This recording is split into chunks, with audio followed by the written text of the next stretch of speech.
Carpe's corner, so happy that you're here. So take a seat, have a tea, or grab yourself a beer. Here at Carpe's corner, we'll learn about our lives. And in between, you might decide to exercise your rights. It's Carpe's corner. Carpe's corner. Welcome to Carpe's corner. Don't forget reviews. Comment, like, and subscribe is all you gotta do. Here at Carpe's corner, please appreciate our guests. And just remember, everyone's got something on their chest. In Carpe's corner. Carpe's corner.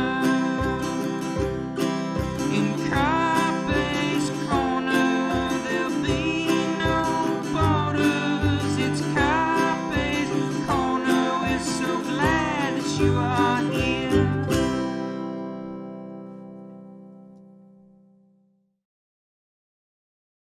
Go now.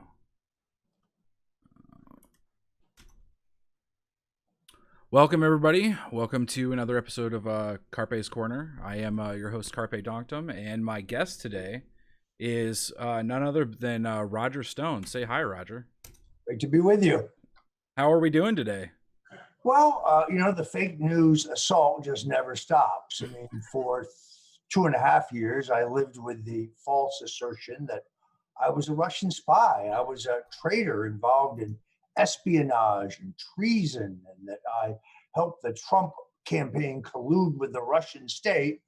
None of that, of course, was true, and there was no evidence to support that.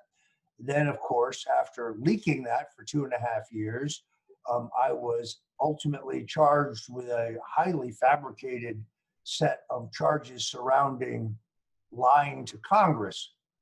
Now, McCabe, Comey, Clapper, Brennan, Hillary, Orr, Page, Strzok, this list goes on and on. They, of course, all lied to Congress about material matters, about consequential matters, lying to cover up underlying crimes, whereas the indictment against me was essentially contrived as a device to pressure me to flip and testify against the president. When they could find no Russian collusion, no WikiLeaks collaboration between WikiLeaks and the Trump campaign, then they decided that, well, maybe we can get Trump on perjury, because I denied to the House Intelligence Committee that I'd ever discussed WikiLeaks with candidate Trump, and candidate Trump, then President Trump, denied in his written answers to Robert Mueller that he and I had ever discussed WikiLeaks. The reason we both said the same thing, of course, is because it was true. So this saga has been an extraordinarily draining, exhausting, frustrating experience when you take on the full power and the repressive capability of the government, plus their deep pockets, the ability to take away your voice completely. Right, they tried to ruin you, right? They tried to ruin you. They did ruin me financially. I mean, you recognize I lost my home. I lost my car. I was 16 years old. I lost my insurance. I lost my ability to make a living because there was a gag order on me.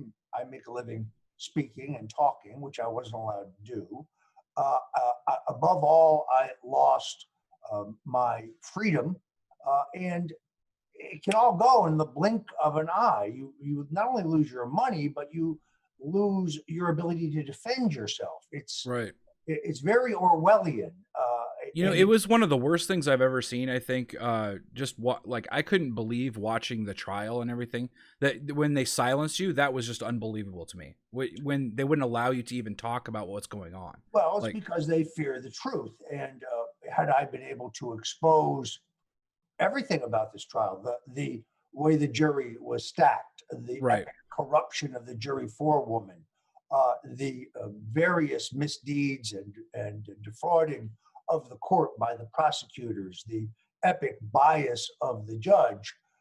And not only that, but I threatened to challenge the underlying premise of the fake Russian collusion narrative. So Stone had to be silenced. It was a horrific experience. It is only because of the extraordinary courage and the mercy and sense of justice by President Trump that I'm not in a COVID-19 infested prison right now. I mean, Right. stop and think about this for one moment. It is the current policy of the Department of Justice and the Bureau of Prisons that any prisoner, either in prison or about to go to prison, who's convicted of a non-violent crime, be transferred to either home confinement or that they get sentenced to time served. In every court in the United States, in every circuit in the United States, including DC, everyone in my situation, someone either in prison or about to go to prison, who has gone to court asking the court to order compassionate release or compassionate transfer, every single one of those were ordered. That's the legal precedent. Right. So based on the regulations and the precedent, now take into consideration my age. I'm a vigorous 67, and I have had respiratory problems my entire life.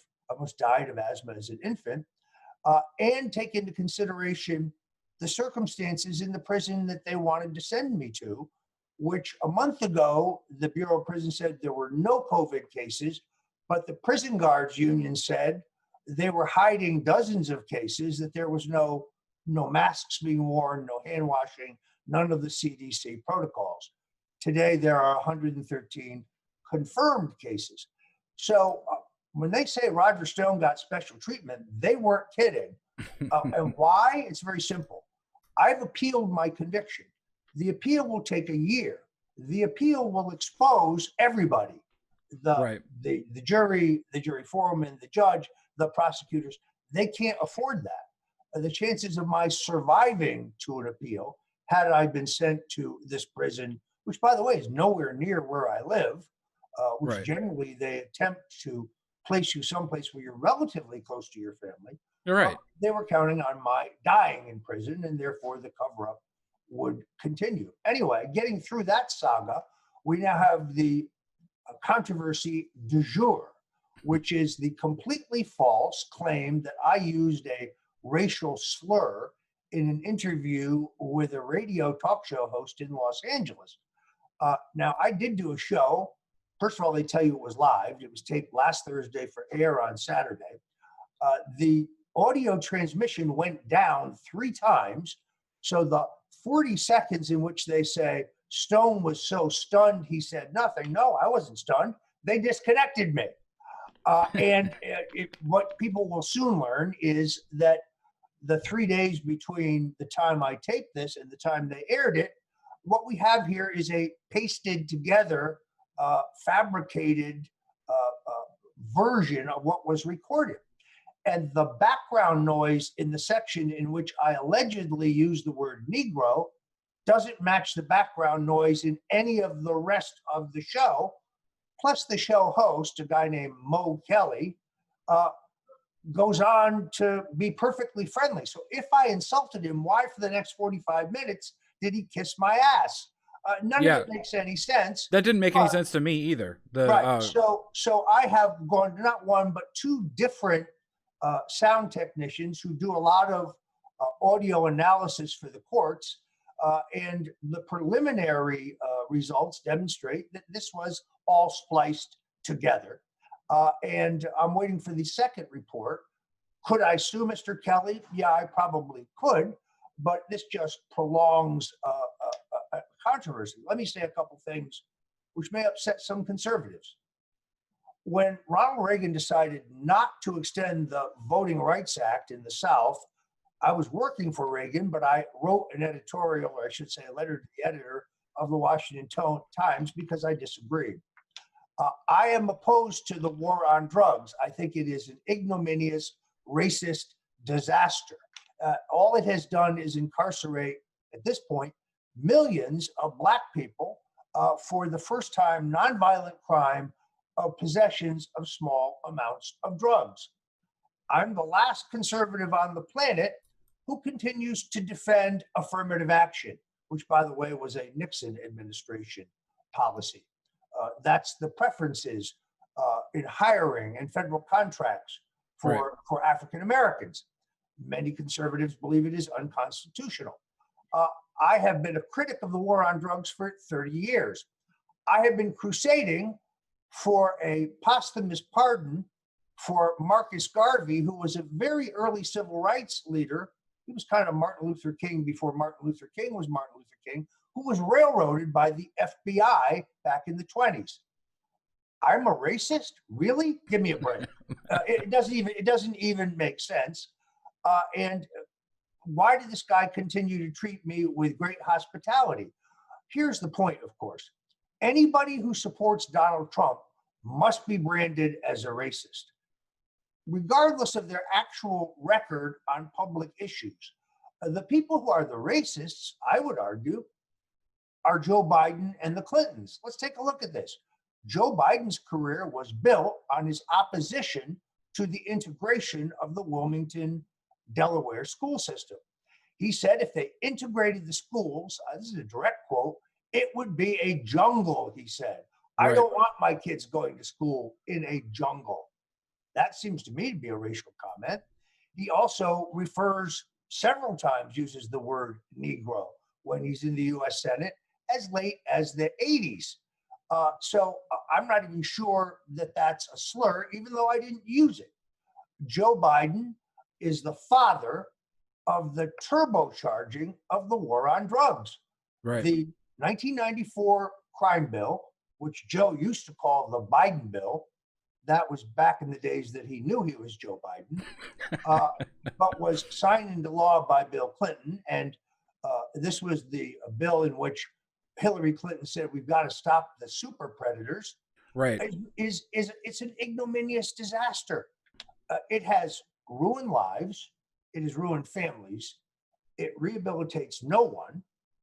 The people who are incarcerating aren't violent criminals. They're not a danger to anyone, but it's costing taxpayers billions to incarcerate and feed them.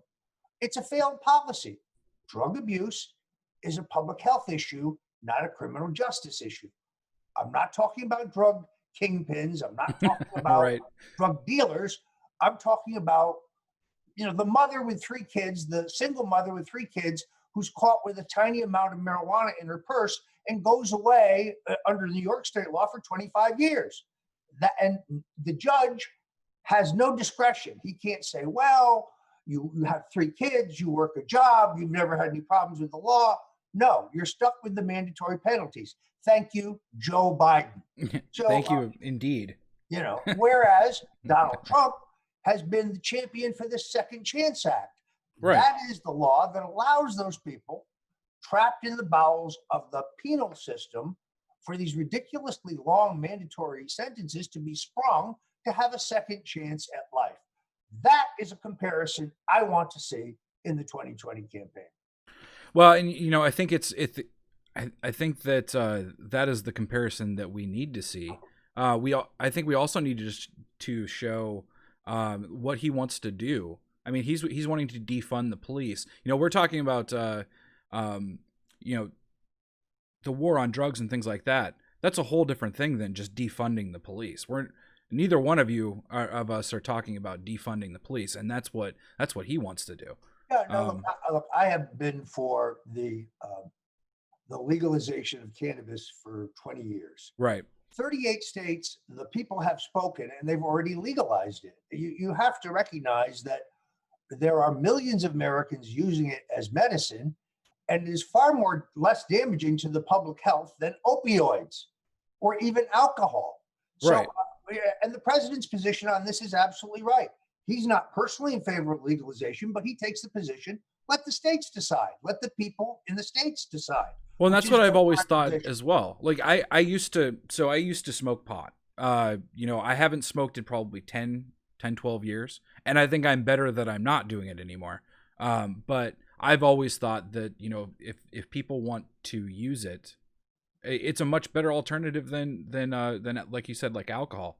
It's even better than cigarettes, really. But those things are legal, and those things are taxed by the states, and so people don't want to give up those things. But I don't think either one of us are talking about the fact that right now it appears to me that we have a very well financed, very well planned socialist revolution going yes, we on in do. our streets, in which unfortunately a few people who are out there, probably many, are legitimately democratically protesting things they disagree with. We don't agree with that. We don't disagree with that. But the violence, the burning, the looting, particularly the tearing down statues. Oh, we've got to tear down these statues of Abraham Lincoln and Frederick Douglass because they were racist. Right. I mean, this has reached an absurd proportion, and I don't understand the restraint. I mean, my son is a police officer in Florida. He is in a jurisdiction which is a very urban jurisdiction. He's essentially been told by his superiors, arrest no one for any crime because no one will back you up. And that's just insane to me. That's insane. Like when the police commissioner of New York City and his entire top command are assaulted by a band of thugs, and they do nothing. They don't pull their service revolvers. They don't defend themselves. Why? Because they know that Bill de Blasio, the worst mayor in American history, who is stoned himself most of the time, won't back them up, and they will end up in prison. Not the people who assault them, but the police officer who defends themselves. The world has gone mad. It's just gone completely mad. And I really can't imagine what a Biden presidency would be like. Oh, yeah. The president has shown enormous restraint, but I've known him 40 years. He is not a man to try to push. And nobody wants to see violence in our streets, but neither can we see people tearing down statues of the Virgin Mary or Jesus Christ, nor can we see people defacing public property, burning down homes, attacking any white people just because they happen to be white, although they seem to prefer older people, I guess because they're an easier target. Yeah. Some of this news footage makes you sick. Oh yeah, a lot of it does. And it just keeps coming. Like the Chaz thing that happened, setting up your own city. So I want to say back to your point earlier there that just the police department saying that you can't arrest people. Like this is something that is so completely counter to what America was founded on. We're founded on principles of, you know, equal justice and all of those things, and we're just completely throwing all that out the window, and it's so nakedly political that every day I just wake up, I'm like, can somebody take care of this? Like we pay for all this stuff to take care of it.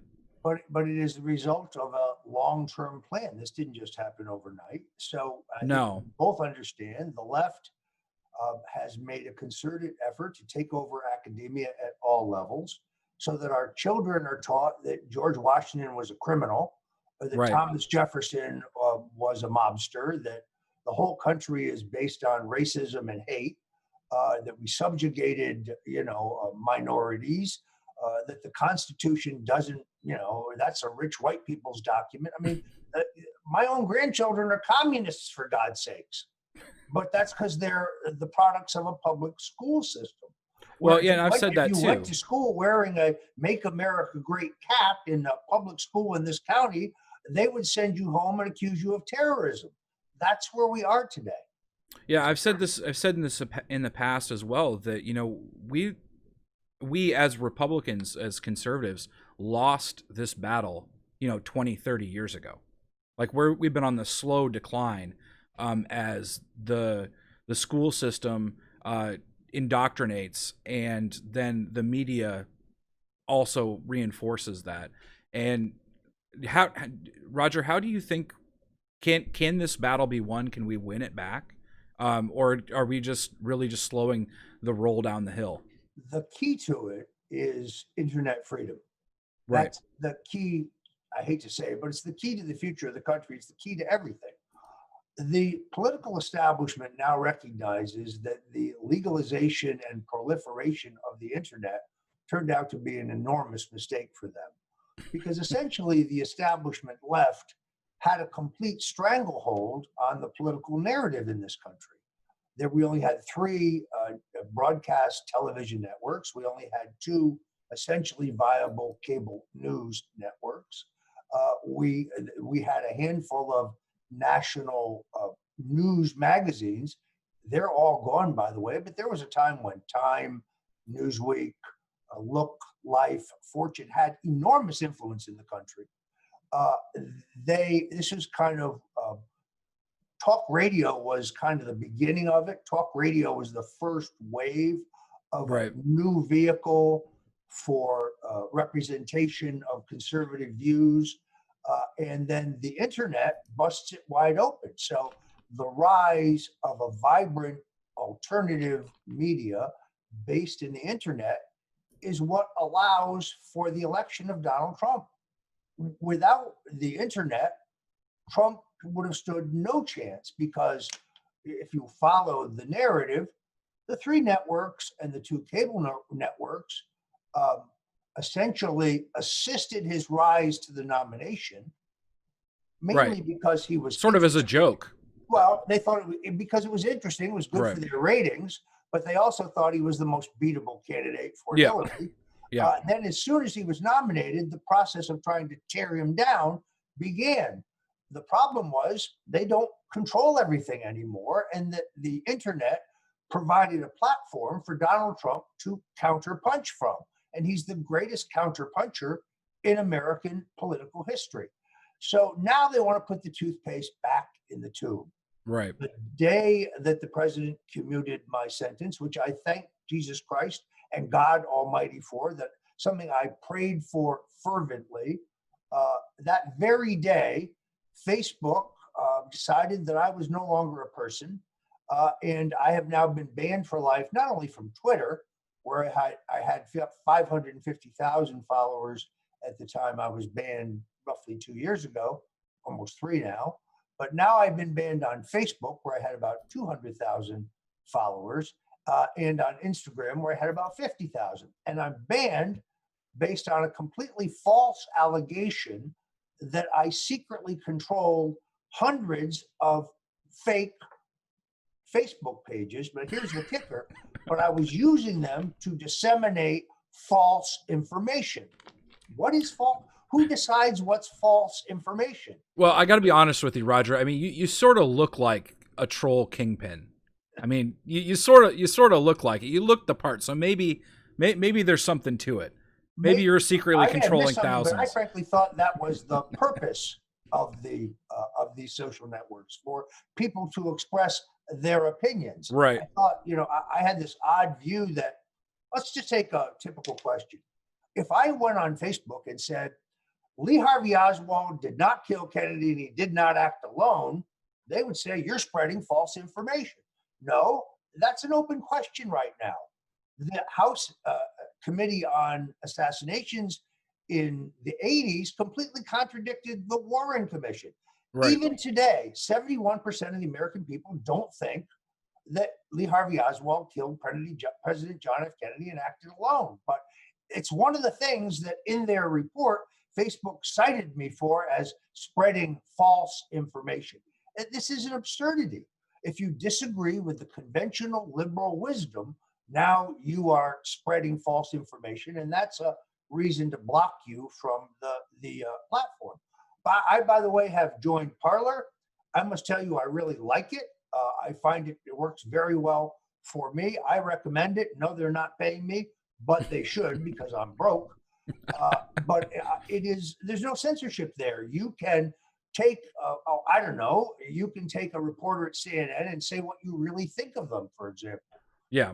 Using the A word that I have in mind. So, it's refreshing, to say the least. Yeah. And so I'm on Parler as well. I'm on, probably 5 different platforms now. And you've been busy, but I was banned from Twitter about 3 weeks ago. Yes, I saw it. And I want to thank you again, because the video you did about my case really got pick up everywhere, and it was Oh, good. one of the factors in the momentum for me at the end, because I had to rally those in the Trump constituency who supported justice and fairness for me, really Right. mercy, because this was a death sentence. And the political elite in Washington, including some around the president himself, they were telling him, do nothing for Roger Stone, let him die in prison.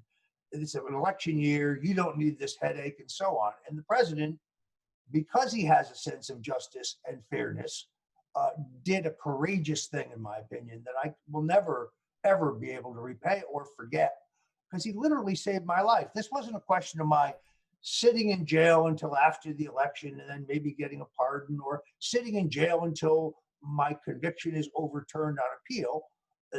They very definitely wanted to send me to my death, contrary to all their own laws, precedents, and rules. So I want to thank you again for that video. Plus, it rocked. I mean, Well, my thank you. grandchildren loved it. Well, good. And it's so I want to highlight what you just said there.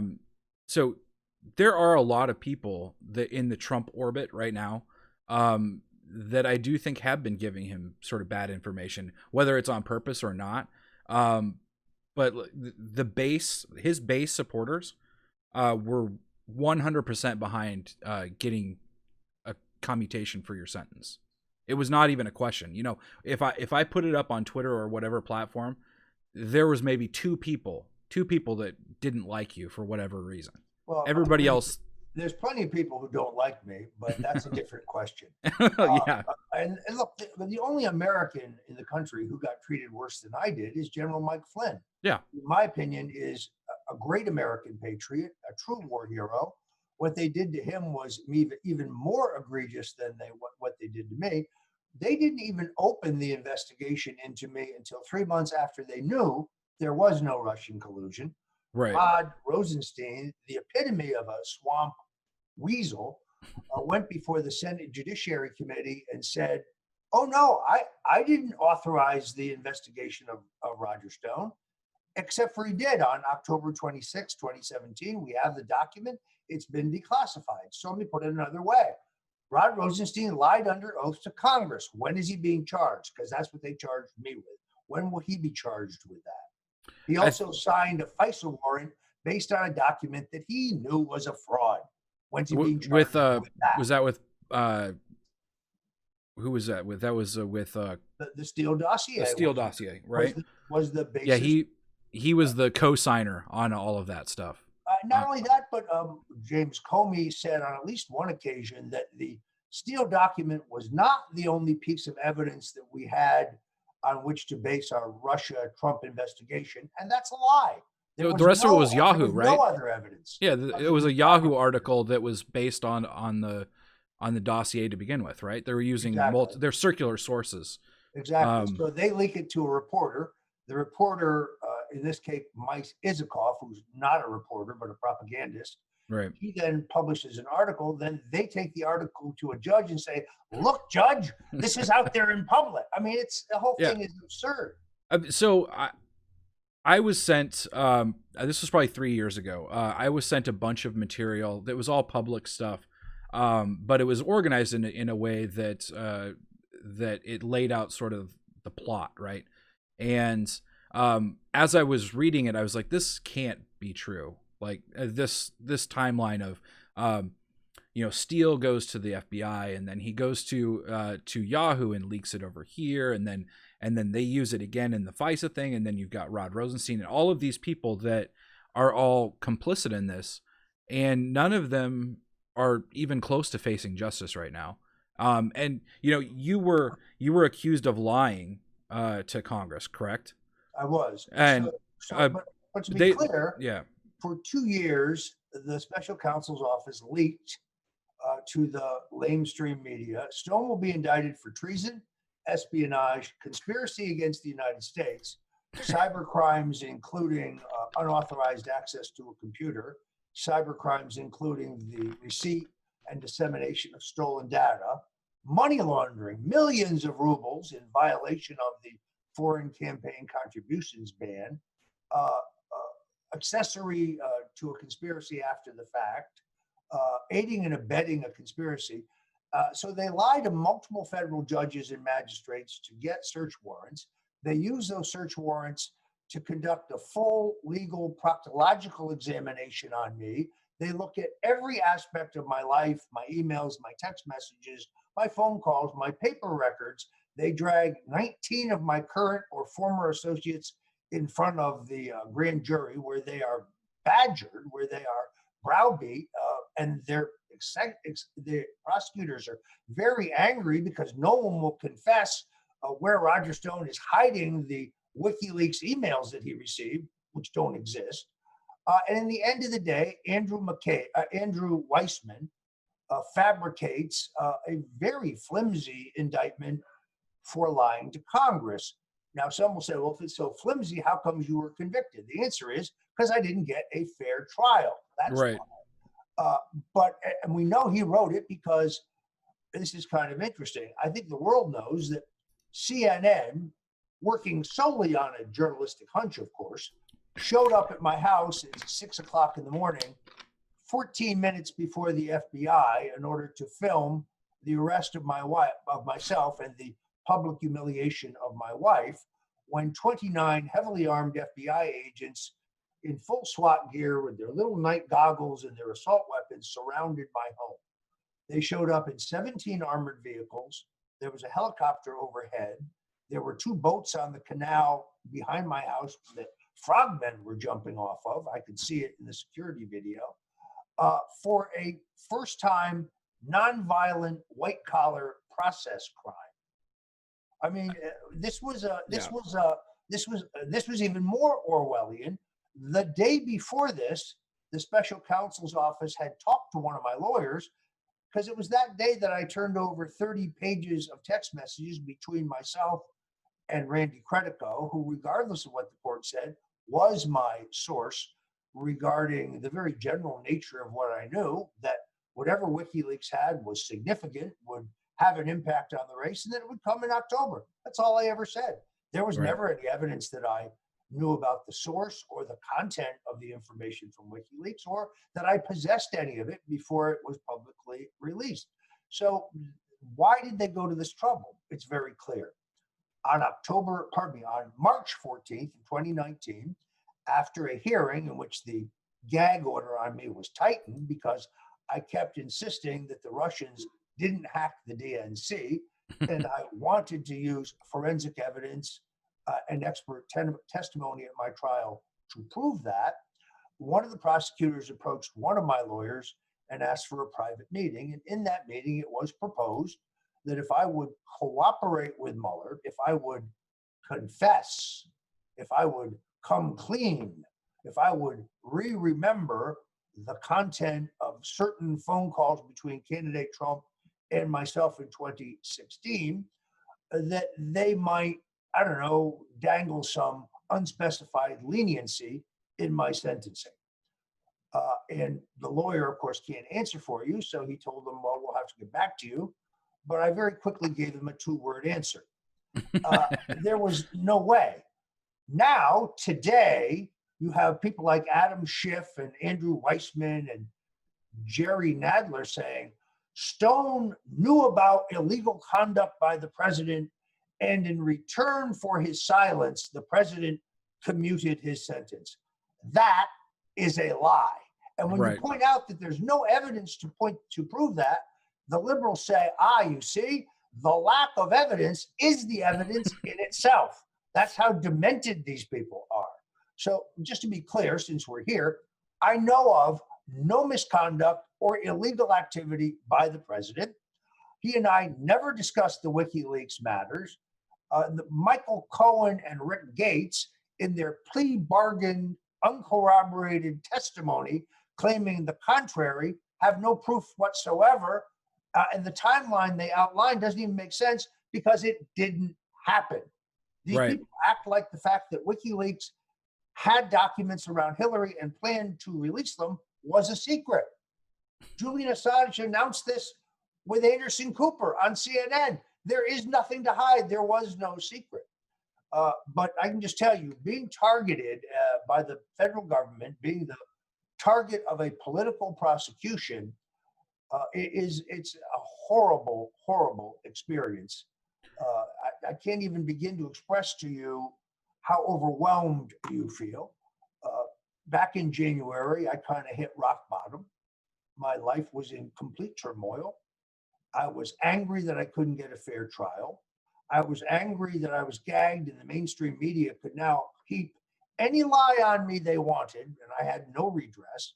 And MSNBC and CNN were among the worst, although the New York Times and the Washington Post didn't exactly go easy. And I had occasion, through my friend Reverend Randy Coggins, to meet Reverend Franklin Graham. Now, I've never been a particularly religious person. I was raised as a Roman Catholic, and I got my sacraments in that church. And I do believe in God. And I believe in the basics, the birth, death, and resurrection of Jesus Christ. I'm a Christian, but I wasn't a very good one. I had wandered pretty far from God's path. And my life was upside down. I was particularly worried about who would support my wife if I was unfairly incarcerated. My wife is 73 years old. She's deaf. She has rheumatoid arthritis. She's still a beautiful, strong, vibrant woman, but I've been wiped out financially. All I own is a couple crates of Roger Stone Did Nothing Wrong t-shirts, which, by the way, you can get yours at fightback.store. And these used books that you see in the background. So I was really worried more for her than myself. My children are grown. They're married. They have their own kids. They're struggling to get by in this economy. So I was worried about that. And I laid this out for Reverend Graham. And he said, why are you coming to see me? And I said, well, you're a good friend of the president. I am legally prohibited from speaking to my friend of 40 years, Donald Trump, President Trump. I thought maybe you would put in a good word for me. And he said, well, I'll see what I can do on that, but let me give you some broader advice, if I may. He said, I see why you're troubled. I see why you're angry. I see why you're worried. And I see why you're scared. And what I'm telling you is that you will rededicate your life to Jesus Christ, if you will be reborn, if you will confess your sins, if you will immerse yourself again in his teachings and try to walk in his path, I can guarantee you that God will never abandon you. He will protect you, and he will deliver you from your persecutors. I thought about that, and then I did it. I stood in a field with 500 other Christians. I confessed my sins. I got right with Jesus, and I've tried, because I'm human, I've tried to walk in his path. That was a Saturday. Monday morning, the stories about the crooked jury forewoman, which I knew nothing whatsoever about, hit the fan, and the government's case against me began to unravel.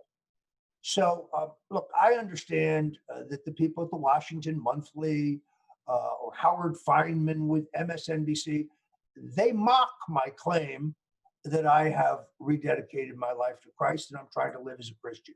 They make fun of me like it's a head fake, it's a ploy, it's a con job. Stone is just trying to, he's trying to move these hicks that support Donald Trump who happen to be Christians. I don't really care what they say. Cause and effect. I'm not in prison today because God gave Donald Trump the guidance he gives him every day on that job to do the right thing. And if you don't agree with me, that's fine. But I find it offensive when Howard Feynman goes on MSNBC and questions whether I'm a devout Christian. I don't question whether he's a devout Jew. I mean, why would you make fun of someone's belief in God? It's so elitist. It's so nasty. It's just hard to explain. But here's the best part about it. Been in politics for 40 years. For many, many years, I was a strong believer in revenge. If you crossed me, I would wait in the weeds for years with my knife at the ready. And when you least expected it, I would spring out and stick it right in your back.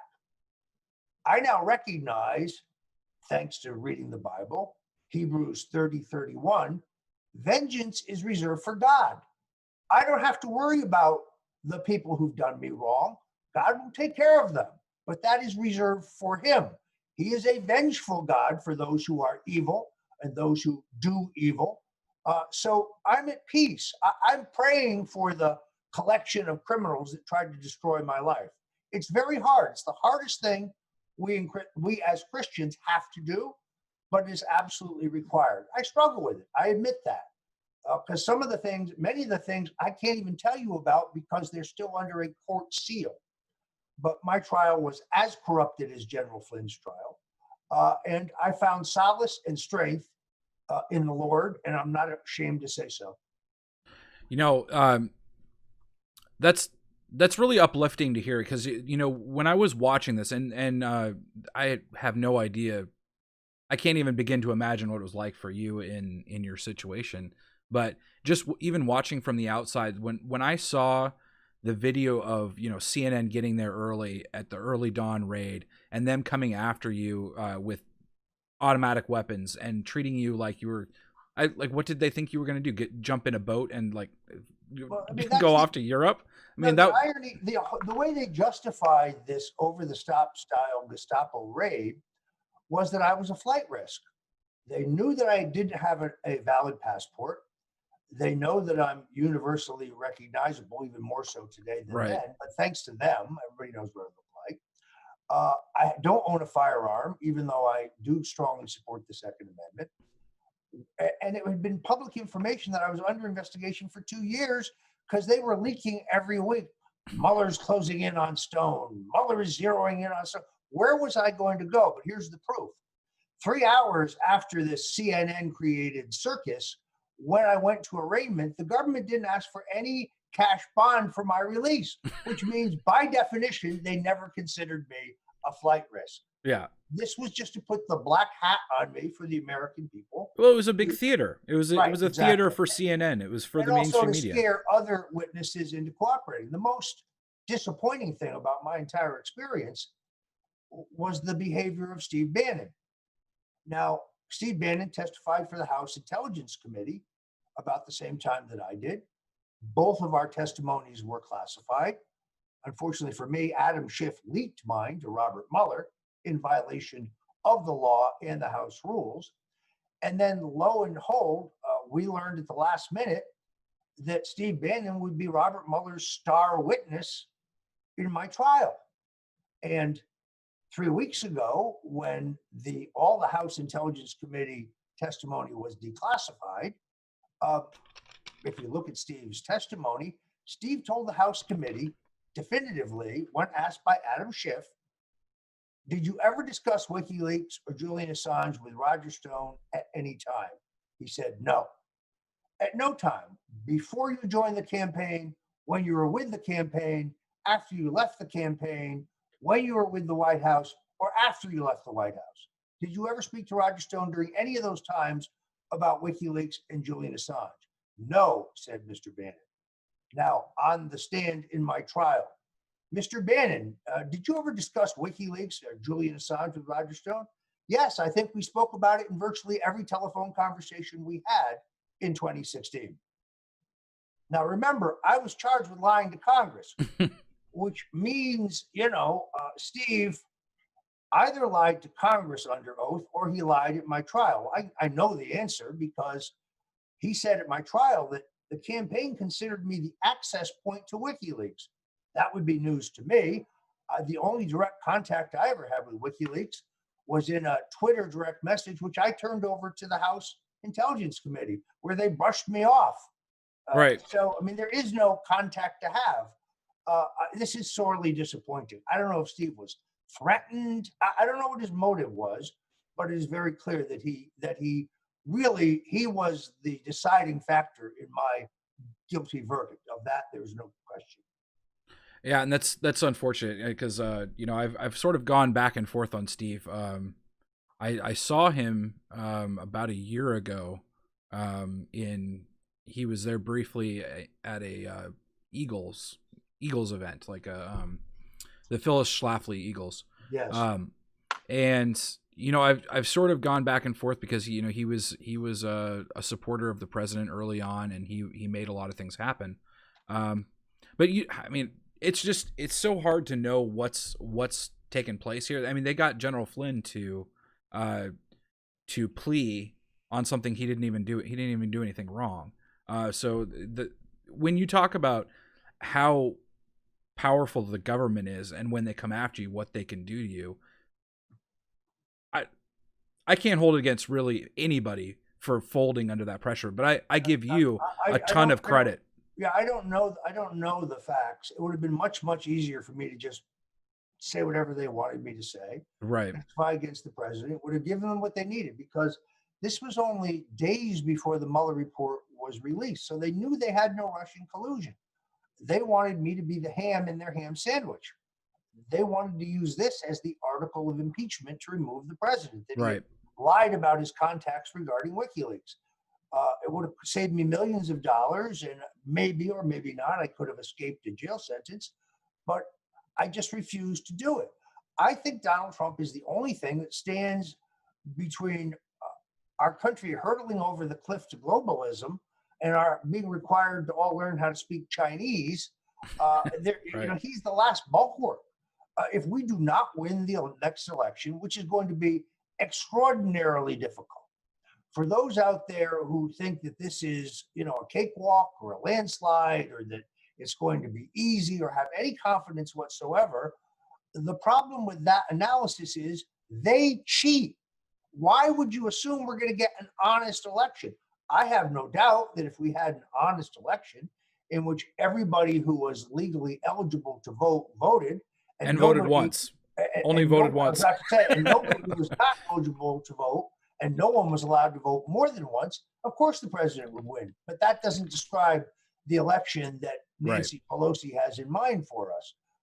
And now you have the internet censorship issue, which is the biggest problem. Takes away the president's megaphone, takes away his amplifier, if you will. And you have the constant rain, the tsunami of falsehoods coming out of the mainstream corporate-owned media. This will be a very uphill and difficult race. I do think the president will win, but nobody should take anything for granted. Members of my own family, strong supporters of the president, say to me, "Oh, come on, he's going to crush Joe Biden." No, it's going to be very hard fought. He will win, but we should take nothing for granted. Yeah, and that's what I've been saying as well. Is in a fair race, it would be no contest. But we're not living in that time. We're fighting against the fake media, which they can censor the president, and they can put those little false this is a false thing on his Twitter account whenever they feel like it. But they're spewing this false stuff all the time. And then we've already got instances of people that have pled guilty to ballot harvesting and filling out ballots and trying to send them in through the mail. And then you've got all of these people pushing the coronavirus stuff and trying to use that as a reason to go full mail-in voting. And really, I think what it comes down to is that President Trump has to absolutely crush Joe Biden in the debates. I think that's a must. If the debates happen at all, which I'm sure they're trying not to do debates. Well, what I don't understand, in all honesty, is the Presidential Commission on Debates is not appointed by the president, is not a commission, and it's most certainly not about debate, because all they want to do is ensure that the Libertarian and the Green Party candidates are not allowed in the debate. And they use these phony criteria of poll numbers. It's like catch-22. You can't be in the debates unless you get 15% in 3 consecutive polls, and you can't get 15% of the vote in 3 consecutive polls because you're not in the debate. Right. So the criteria is obvious. If you can manage to qualify to get on the ballot in enough states to theoretically garner 270 electoral votes and be elected president, they should allow you in the debates. That's a very high barrier. Those who are interested in a Kanye West candidacy need to recognize, and I love Kanye West. I mean, his album, Jesus is King, is one of my favorite albums. I love the cut Salah is my favorite song on the album. But half the deadlines to get on the ballot have already passed. Right. And the rest of them are extraordinarily onerous. So, for whatever reason, Kanye, who I like very much, and I like his wife's crusade for criminal justice reform, decides to make his stand in Oklahoma, which is the single hardest state in the country to get on the ballot, has never had a third party or independent candidate on the ballot since 1972. Governor Gary Johnson, who's a very good friend of mine, the libertarian candidate for president twice, former Republican governor of New Mexico, had 18,000 more signatures than he needed to get on the ballot in Oklahoma, but the state election board still would not allow it. So I'm not really sure what the Kanye candidacy really is about, whether it's real or whether it's not. I like him. I like his stand for Jesus. I like his stand against identity politics a lot. Right. I think he's a person of courage.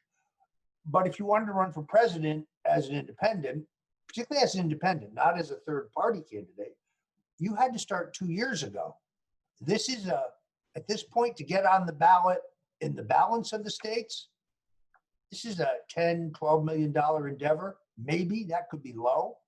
And you don't have any built-in infrastructure of people to go out and get those signatures, Right. nor do they have the experience. People need to remember that the ballot access laws in this country were written by Republicans and Democrats working together, saying, how can we make it as hard as possible to have any competition and keep everybody off the ballot? Yeah, it was a support structure for the two-party system. Exactly. So maybe Kanye should be looking at 2024 and not 2020.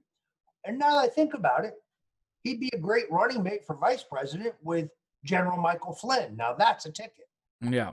Well, so my take on Kanye is, again, I like Kanye too, but I sort of feel like he's using this as just a way to get out there and say the things you're not supposed to say, and do it very publicly. Because I don't know if you watched his speech yesterday, but I mean, he was saying a lot of things that you're not supposed to say, specifically to the Black community. I did not, unfortunately, see his speech yesterday because I was too busy denying to the New York Times and Right. Post that I used a racial epithet when I didn't. It's one thing to say Roger Stone allegedly said X, or Roger Stone appears to have said X, but the New York Times just says flatly, Stone used a racial slur. Well, we'll see about that. Right. Just for the record, for all those folks who are listening, if you're still on social media, go up right now and say, Roger Stone did not use a racial slur, because this is nonsense. Yet the mainstream corporate media, now that I'm free, they want to destroy me. You see, above all, they don't want me to do anything of my own free will to help reelect the president. I'm not looking to join his campaign. I'm not looking for a job, but a pro-Trump voice has to be silenced.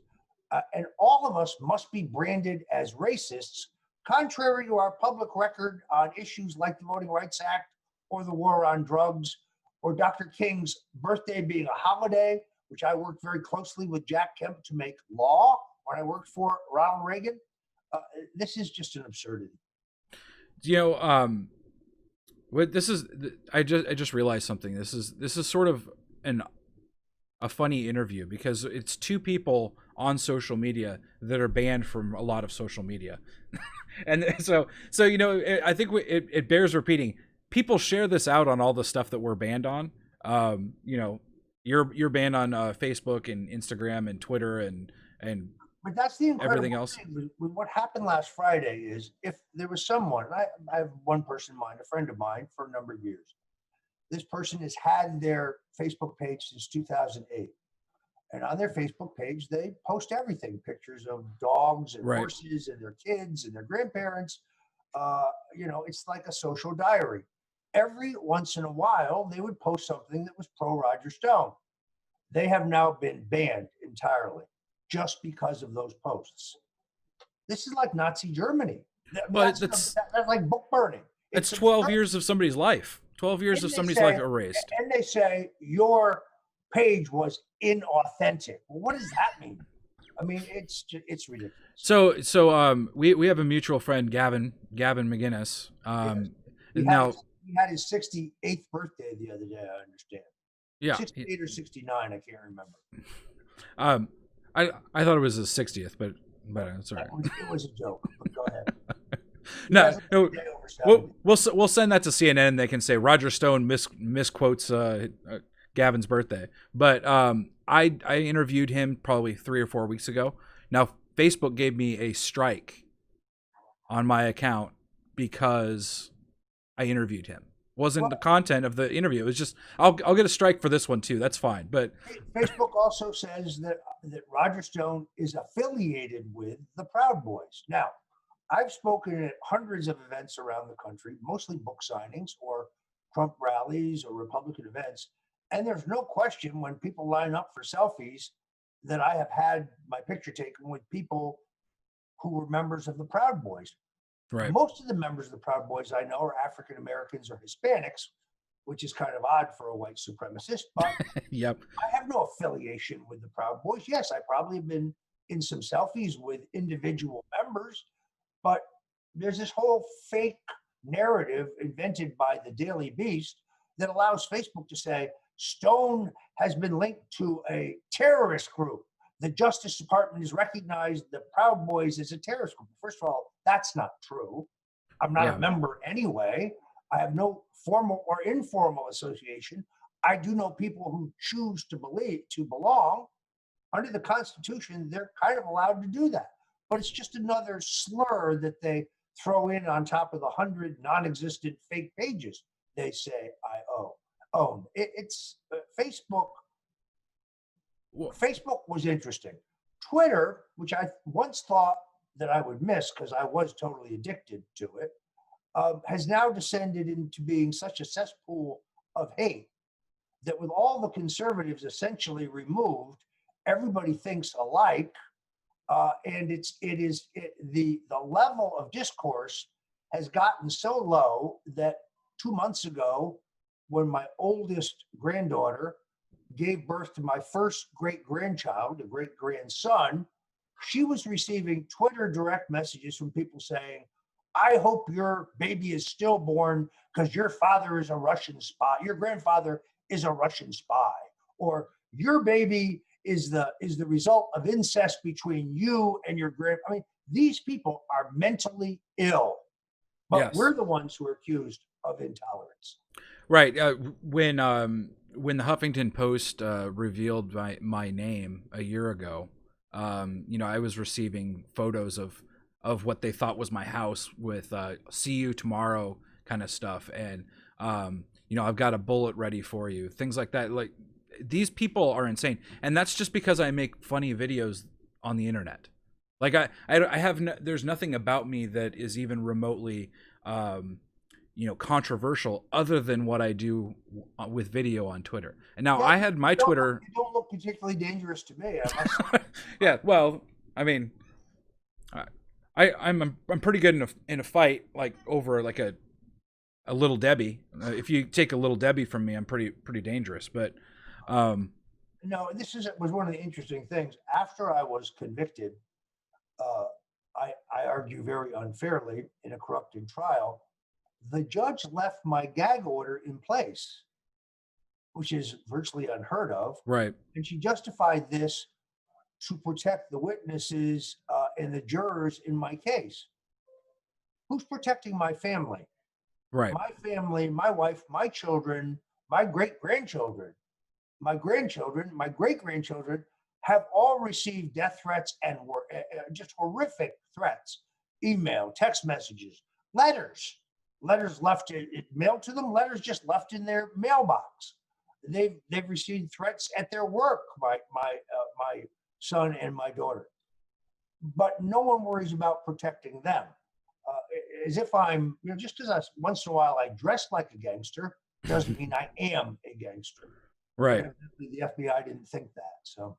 Well, I think it's it's one of the worst things that has happened over the last 3 or 4 years is that people have been allowed to believe it's okay to commit acts of violence against people that they disagree with, whether that be threats of violence or actual physical violence. And then, we've also allowed the media to just ignore it and blow up these stories of fake violence, or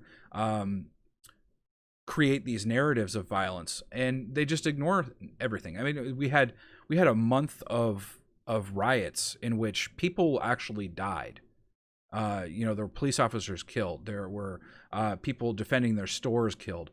And what we're talking about is this random stuff over here. We're not even talking about the really important stuff like protecting citizens. We had people just, 3 hours from where I live right now. I live in Kansas City. The people in St. Louis that were protecting their house.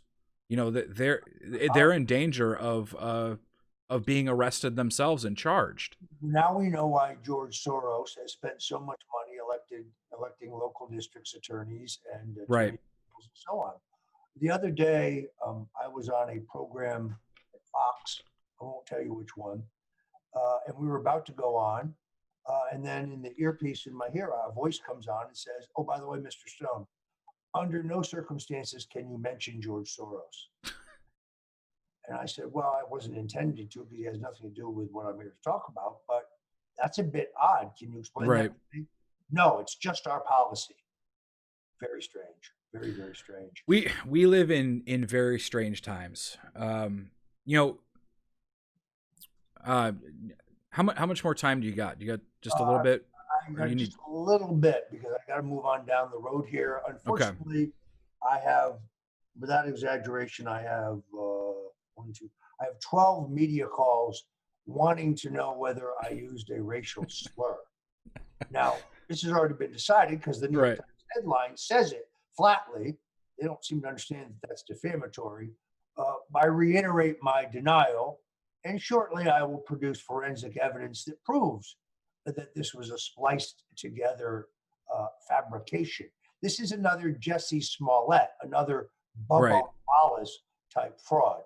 How many media calls do you think Joe Biden has to find out if he said a racial slur in the He 80s and definitely 90s? used the word. Dr. King used it 8 times in his most famous speech.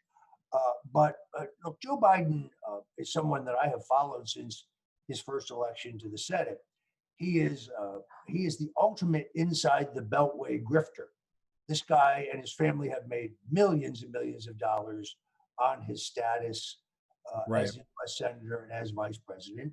He's always been a loudmouth. He's always been a blowhard. He's never was particularly well liked in the Senate because he had this great tendency to take credit for things that he had nothing whatsoever to do with. There's a reason why every one of his previous presidential candidacies fizzled and he got no votes. But Right. his biggest problem is he has a towering ego. He thinks he's like a Kennedy. He thinks he's a deity. One of the projects I'm working on, which I think will bear fruit, is that Joe Biden and his wife had this incredible habit back in Delaware of not paying their bills. And I don't mean bills to the utility company. I mean bills to small businessmen and women, dentists, beauticians, landscapers, fencers, people who provide, small services, car Right. repair. They just don't pay their bills. And their attitude is, well, we're political royalty. You should be honored to come do my hair. On one occasion, Joe Biden was doing some last minute TV interview. They contacted a woman who was a local beautician and cosmetologist, and it was after hours. And they said, "Can you do, Mrs. Biden's hair?" She said, "Well, my shop is closed." And they said, "Well, could you come to the house? It's very important." So she went to the Biden's home, which, by the way, is a multi-million-dollar mansion in the wealthiest section of Greenville, Delaware, of Wilmington. Good old average Joe. Right. And she made Mrs. Biden look great. That was 6 years ago. They still haven't paid her bill. And when she asked then Senator Biden's, or I guess then Vice President Biden's legal counsel, she finally got through and said, "The bill's only a couple $100. Could I please get paid?" He said, "We're not paying that." She said, "Well, then I'm going to have to go to small claims court." And he said, Good luck. Do you think you get a judgment against the vice president of the United States? What kind of elitist crap is this? People who think they're so special that they don't pay their bills. Yeah, Amazing. what happened to no one is above the law? What happened to Oh, no, that? that was only for Richard Nixon. You don't Oh understand. no, oh my bad on that. I should have known. So we know now definitively that Obama and Biden were directly involved in the criminal conspiracy that was the largest abuse of power in American history, in which Absolutely. the full legal authority of the United States and the incredible capability for surveillance by our intelligence agencies was harnessed for specifically political purposes to undermine and spy on the Republican candidate for president, defraud the FISA courts, to mount a completely illegitimate and fraudulent effort to stage a coup based on evidence they knew was fabricated. Yet Jerry Nadler and Adam Schiff and Nancy Pelosi are jumping up and down and screaming about the rule of law. Right. Please give me a break. Yeah. You know what, Roger, I want to respect your time. So I appreciate that. I really want to thank you for coming on. I hear a cheeseburger calling my name. So. I really want to thank you for coming on. It's been a pleasure to talk to you, and it's an honor to have you on the show. So I appreciate your help in the epic battle just passed. why don't you let us know where can we find you one more time? You can help me by going to stonedefensefund.com, because I was not pardoned. I got a commutation, which means I have to appeal the sentence, my conviction, which I'm going to pursue. And as you know, I'm technically indigent at this point. If you want to follow my political writing, now that I'm ungagged, I will be back at stonecoldtruth.com. Okay. Also, where you can buy this t-shirt, my other books, and so on. Stonecoldtruth.com. And if you're still on Twitter or on Facebook or any other social media, remember, Roger Stone did not use a racial slur. Put it up there right now. Many thanks. Thank you. And I will we'll talk later. Good to see you.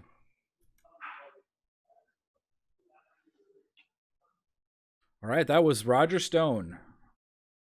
So I don't have a big long thing today. I don't a big long exit. Thank you guys for watching. You can find this on Spotify, iTunes. You can find it basically everywhere where podcasts are. And I will see you guys next episode. Thank you for watching.